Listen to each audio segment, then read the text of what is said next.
الحمد لله رب العالمين إلهي أيام هذا السجناتي مقعيق عبد الله محمد اسمان وحنا هاي تليها إذا مدى الديجان وينها بيعد هو مع وسليدة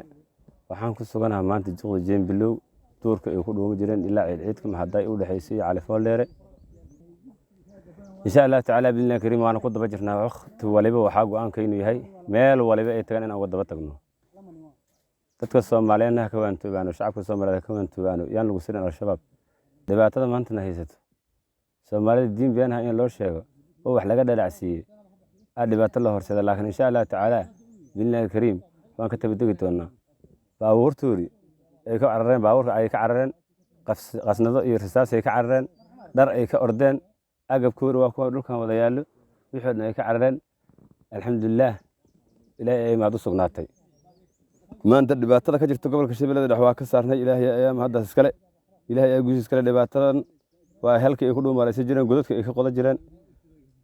godadkoori iyo waxaan meelaha ku yaalo dhan ay ku dhuumaysan jireen amiirada meeshay deganaayeen oo laga soo maleegi jiray argagixisada dhibaatada ay nagu wada ay ka soo maleegi jireen afarta tuulo iyo degmada Mahaday dhibaatooyinka ay ugu soo maleegi jaalka ugu soo maleegi jireen halka waa ilaa Muqdisho halkay ka soo maleegi jireen halka waa baawur xataa la shacaba oo lagu gubo shacab laga soo xoogaa taalo laakiin ay wala xillibaansan bilo shooro u sheego wuxuu abgaal dagaalka day soo galaan waa laga guuleysay rushaaq garfaal xabaadlaha shay ana sheegay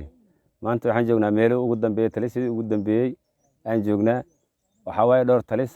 talis kamida ayaan fadhiyaa insha Allah taala billahi kariim waan ka guuleysan doonaa Soomaali carrada Soomaali meel kasta tagana waa u daba tagi doonaa insha Allah taala billahi kariim waan ka bixi doonaa waana isha ku daba jirnaa insha Allah taala billahi kariim mana ka heli doonaa halkan aan fadhiyana waa taliskii ugu weynaay oo Jeembilow